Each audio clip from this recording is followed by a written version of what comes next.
Okay, concert journal number 9. This is for Metallica's M72 World Tour. We saw them in Detroit, Michigan at Ford Field November 10th and 12th, 2023.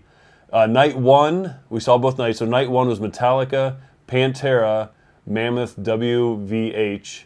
Night 2 was Metallica, Ice Nine Kills, and Five Finger Death Punch. I think that's all of it. Yeah. Okay. It was a lot of music over 2 days. So we live in Northeast Ohio, so for us this was a little bit of a road trip. Concert 1, so the 10th was on a Friday, and night 2 was on a Sunday. Yeah. So we pulled you out of school. So the whole family went. So even your brother, we took him out of school as well, so we could go up and see this. We got the tickets when they went on sale originally a year before. So this was a long time coming for it.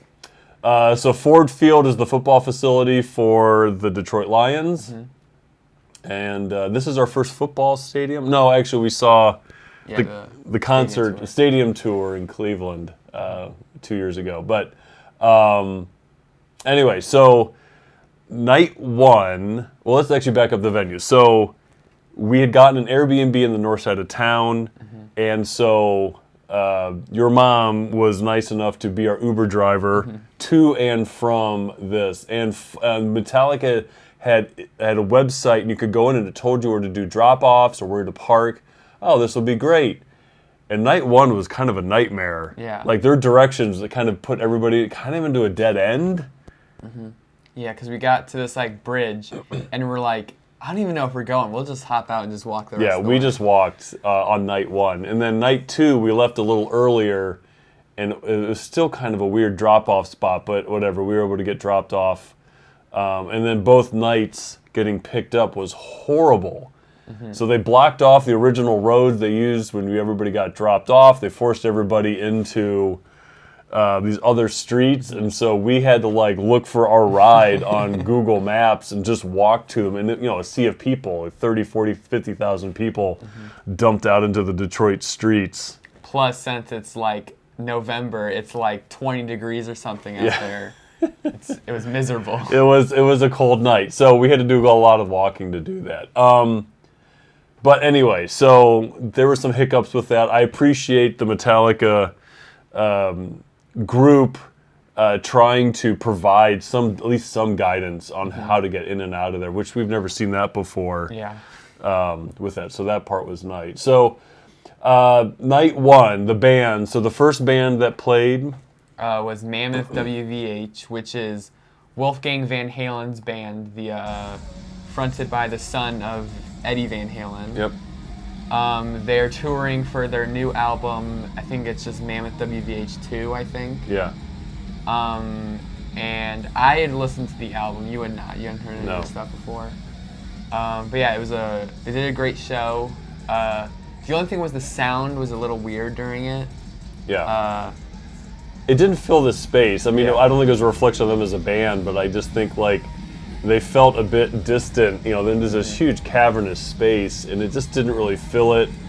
So again, it'd be nice to see them in a better venue. That would have been more to it. Just have a better sound experience with them. But again, we talked about for great opening bands. Man, they were great. They played their songs, had a little bit of interaction with everybody, thanked everybody for being there. Because again, you're headlining Metallica. Everybody's there to see Metallica. So the place wasn't really full for them, but it was still a great show. I mean, it definitely intrigued me enough to eventually buy an album from them. So Mammoth came and went, and then after that was Pantera, and it was basically the same set as their other shows. Just they took off a couple songs, so it was like a shorter of a set. This is actually our second time seeing them because we saw them like 3 or 4 months before this, I think. Yeah. So we saw them in Pennsylvania when they were headlining the show with Lamb of God. So it was the exact same set. They knocked off a couple things. I mean, it feels a little cookie cutter. You watch it and like this is literally the exact same show we'd seen a little bit before. But people were, maybe not to the extent when they were headlining that people were into it, but obviously Pantera was a huge draw. I mean, to see Pantera with Metallica was awesome. Especially during Walk, hearing like thousands of people all chant the chorus. It was pretty awesome. Yeah, that was pretty epic. So the one thing we commented on during the first time we saw Pantera, and we didn't have video of it, we were like, is it going to happen again? So we had our phones ready to record it, and sure enough, he did this goofy ending where he sings the last chorus to Stairway to Heaven. And so yeah, I'm just going to show the video and just leave it uncut. Everyone, sing with me. Here we go. And she's by the stair fucking way.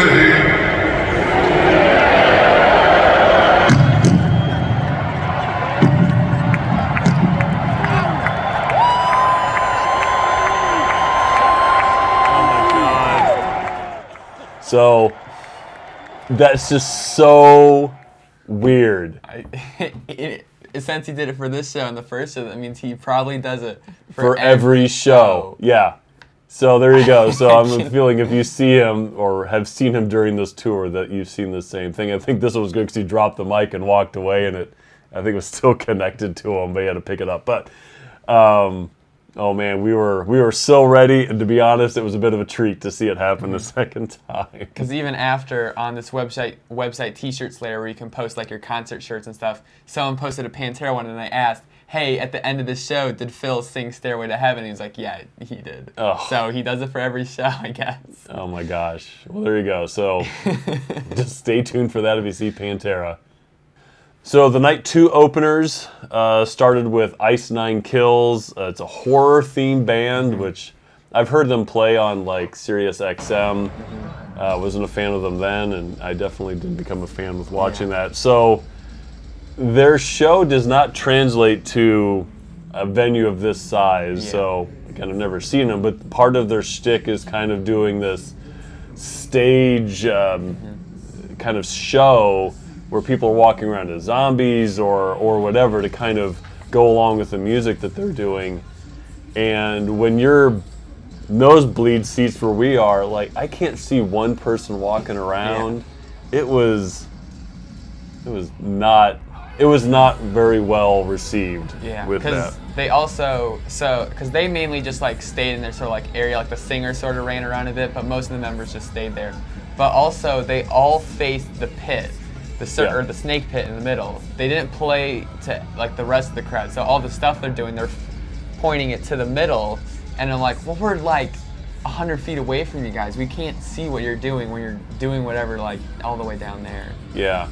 And then the overhead screens, which are kind of these cylinders, as Metallica did too, like they kind of split it. So one half that's facing 180 degrees away from you, showing one thing, and the one side is showing you. So if you actually see the screen on the opposite side, you're seeing both sides of it, right? So, but anyway, so you're never going to lose out. But here, the way they flipped it, that the side that was showing them was showing to the inside of the snake pit, and everybody on the outside was seeing just some random artwork. So even then, you still couldn't see what they were doing. Or maybe you can kind of, again, peer on the far screen, but it wasn't, I don't know why they did that. It was one of the worst presentations I think I've ever seen in a concert. They're not playing to 90% of the people because they're facing the pit and the circle. The whole point of the circle is that you can move around and you can face in and out. They didn't do that. The video screens didn't help, and they had a stage show that was irrelevant when you're that big. So, man, not a fan going in. It was not enjoyable to watch. Like, it was like, what in the world is going on? So whatever. They came and went. All right, and the last opener was Five Finger Death Punch, which they're a metal band from Las Vegas, and we did not like them. No. So I mean, they had pretty good representation, like in T-shirts. So people were clearly there to not see them. I mean, again, this is an added bonus because Metallica is the headliner, but the people definitely were a fan. I guess I've heard some of their songs. It's not anything memorable for me. I was not interested in it. And then seeing live did not ingratiate me to any more of their music. The one that was really odd is that they had a song, as we learned, it's called Burn MF. Well, you can figure out what MF stands for, which sounded exactly like the Dope song, Die MF Die. Like eerily similar. Yeah, it's it almost the was same like- chorus. Yeah, except they replaced Die with Burn. It's like, and this song came out like 5 years after the Dope song or something. So it's like there's no way they didn't hear the Dope song. Yeah. It's like, it was like really close. And Yeah, so that didn't go over well, at least for us. And then the last thing, the lead singer did a little bit too much talking. Again, you're the opening band. You got 30 minutes. Just play some songs. And he started going into this, we don't get political, but, and then he launched into something. You're like, dude, that's it. Yeah. Like, we're not here to listen to you, or like, I'm not talking politics, but you are. You're just prefacing it by saying something else. It was, man, that didn't go over well. There weren't a lot of people that were engaged by the performance. I'm sure there are people that enjoyed it, but it was in the minority, and they just did not, at least they didn't add any fans that night. So, anyway, so thankfully we got through all the opening bands, and then finally Metallica. So this is your first time seeing Metallica, and to be honest, it's been almost 30 years, 25 years since I've seen them last. So, I mean, it's almost like a reset. A lot of albums have come out since then. So what was your first impression? It was awesome. Like, so before they did sort of like a thing where they had like pictures of them like meeting fans with an AC/DC song. Yeah. And then they did like Ecstasy of Gold with footage of Good, the Bad, and the Ugly. I'm pretty sure is the movie. Yep. And then they just launched in right after that and launched first night Creeping Death, second night Whiplash. It was awesome both nights. It was. Yeah. Yeah, they do not disappoint. Like, Yeah. this is my memory in the past, and it is definitely true. I think they're more refined now. I think they're what they project as a band with all their visuals and stuff is even more fine-tuned. I mean, it's at a price point that no other band is doing that. With all the screens and the pyrotechnics and the lights and the lasers and, and again, it's in the round, so it's this donut shaped, and then Lars's drums, like it goes dark, and then next thing you know, they turn the lights on. He's in a different part of the stage playing a different drum kit. So there's all of this. Yeah. The fact that they moved that too was great. And again, we're in a very far distance, but the fact that the screens were there, we didn't miss anything Yeah. with it. It was awesome. So, and also too, again, goes to like how well refined his, the stage presence for all the band members. Like there's no lost time. Like they have a little thing, they talk, they're right off into the next song, and there's a lot of songs, Yeah. all hits. There wasn't one dud. Well, they played one song off of Saint Anger, It but was Dirty Window or something. Yeah. Which is, I don't care for that song. yeah, exactly. So they play to the Snake Pit, they play outside the Snake Pit. They definitely are trying to engage with everybody that's there. And then Rob and Kirk did a little medley or a little jam session, as they called it. Yeah, they did a unique one for every show, because as they explained it, they're like day before they do sort of like a improvise, like a little like 2-minute like jam or something they do, and then they play at the next show. And the ones we got, I think they were called Primo and I think Motown Yo-Town or something. Something like that. They were both fun. And then because they like did that, explained what the jam was, did it, and then they just launched right into the next song, and it's great. It was awesome. Yeah, that was a neat little bonus.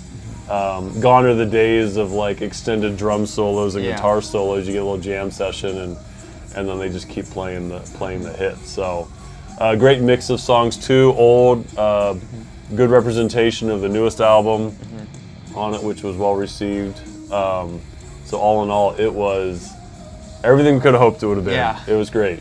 And the fact we got to see him 2 nights, I mean, that's the thing. Like, so there's no repeat. So you think we see him for 2 hours on day 1, 2 hours on day 2. It's 4 hours of no doubles on those songs. It's awesome. So seeing both nights, you're like, oh, I can't believe that they didn't play one.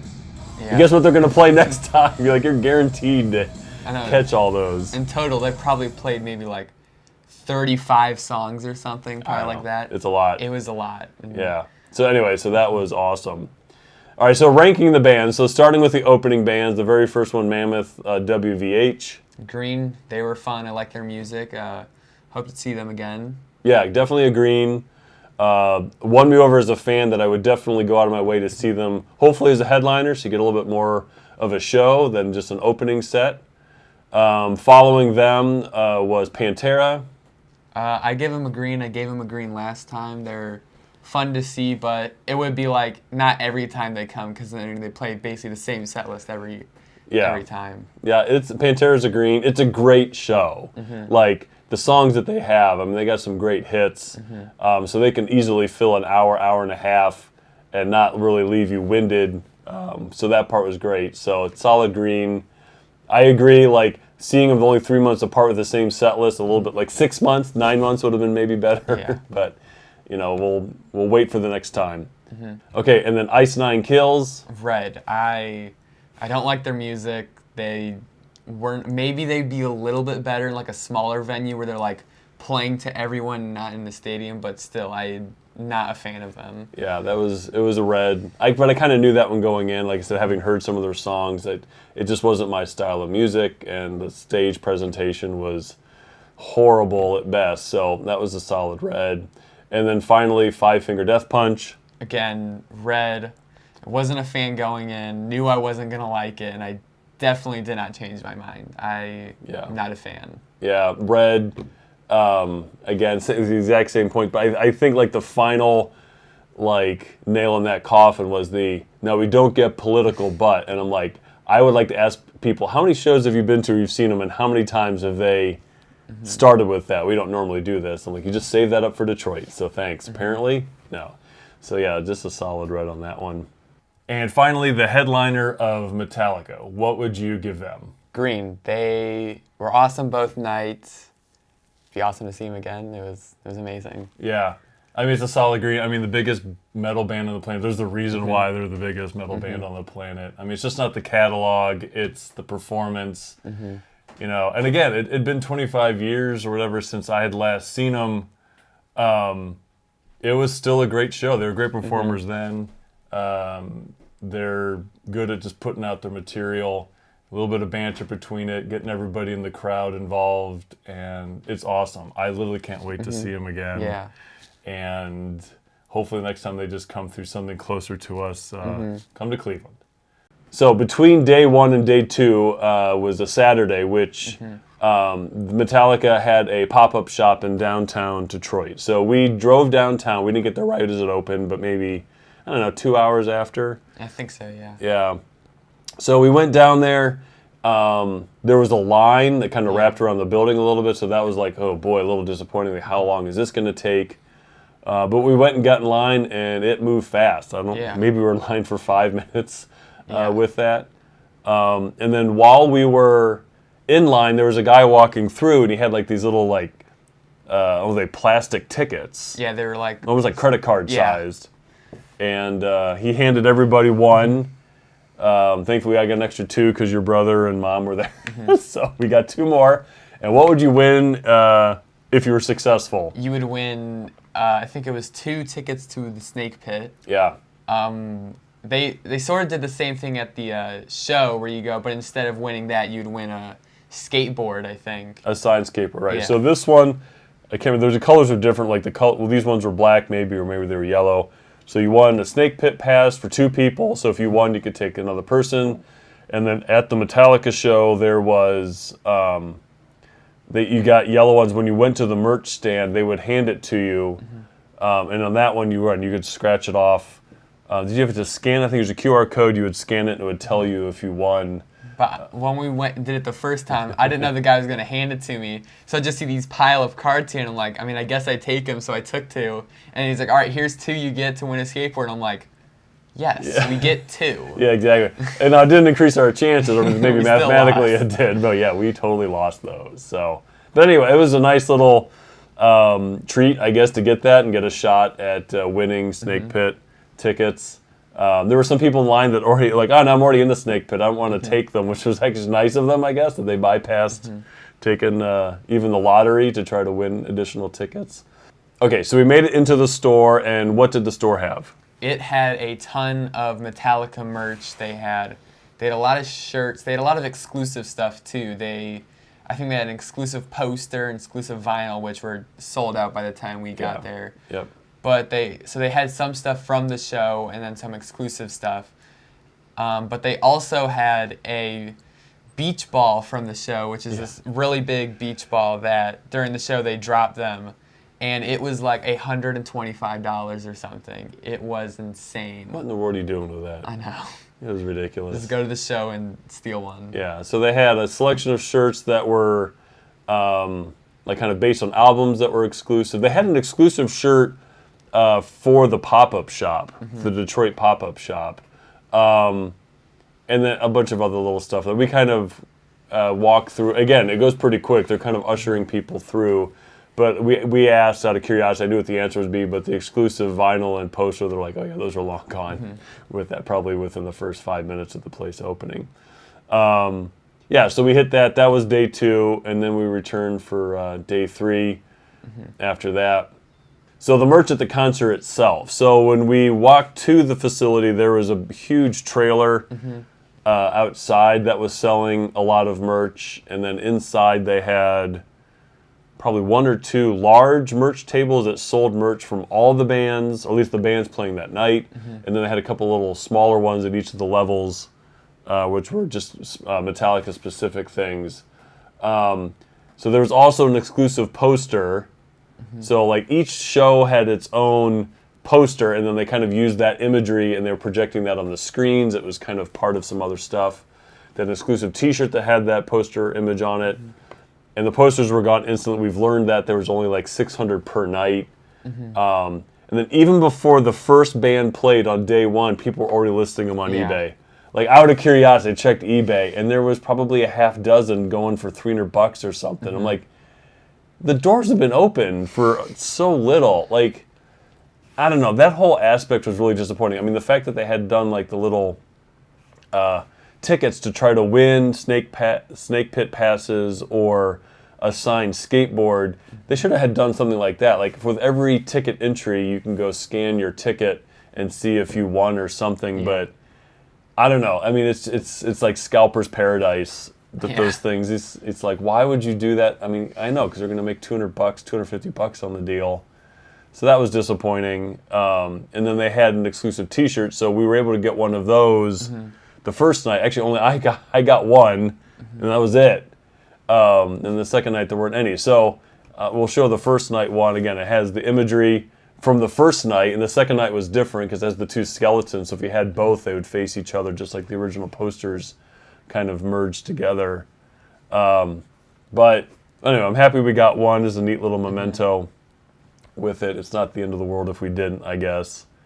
And then the lines were, I mean, this is Iron Maiden level of lines. Iron Maiden, which is like the benchmark for the longest lines you've ever seen for merch.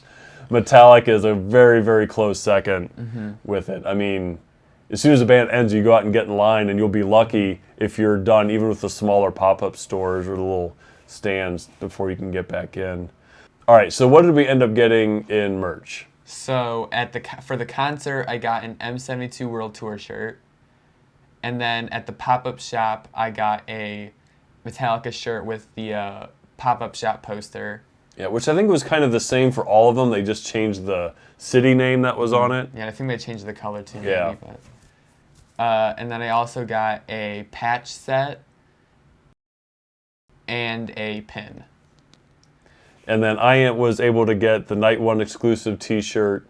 And then I also got the patches.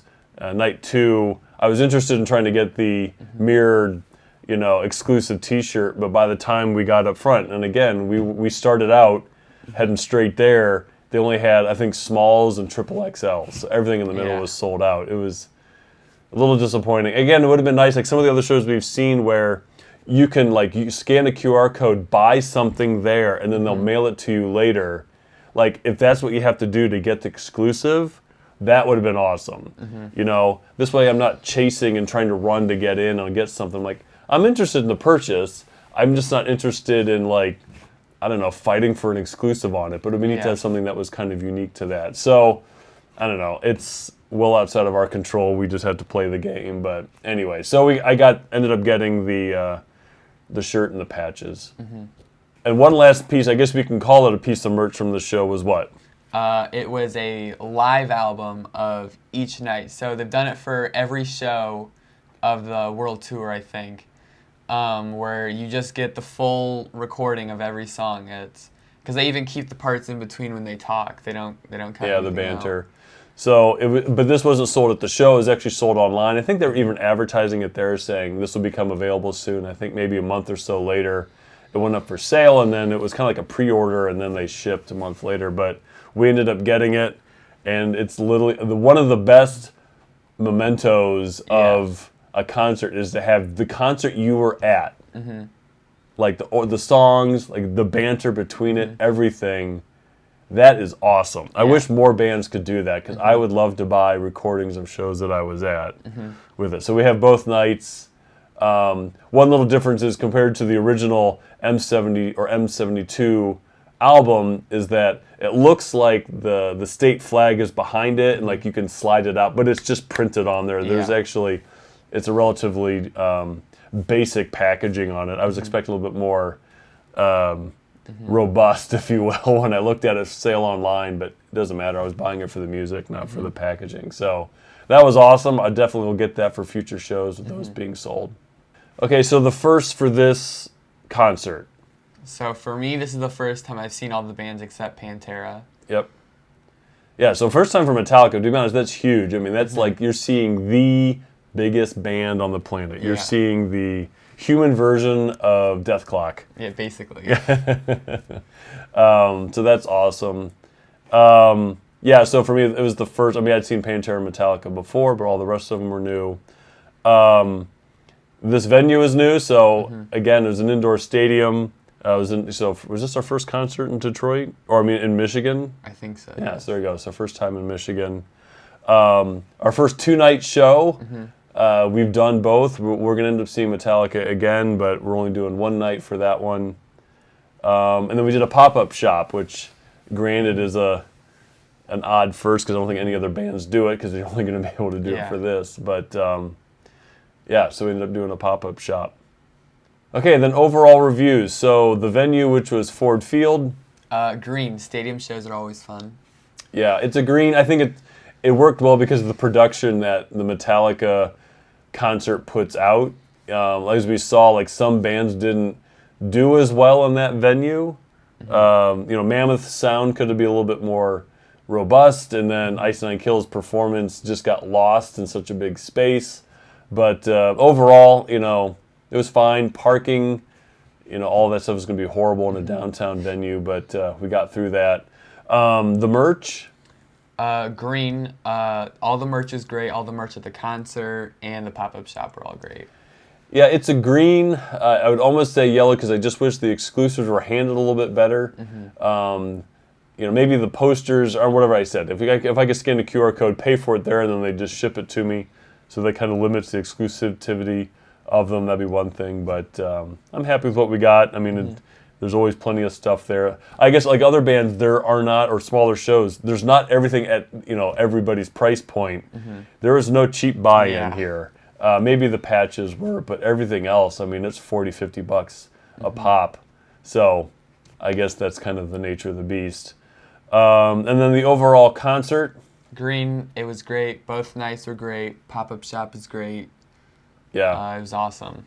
Yeah, so this unique thing where a band can set up shop in a town for 2 days. I don't know many bands that can pull it off, but if you can do both nights, it was great. Like, I definitely a solid green. Again, when we see them again, we're just going to go for one night. Maybe have a little bit of a regret with that. All right, that concludes this concert journal for the M72 concert in Detroit, Michigan. Thanks for watching.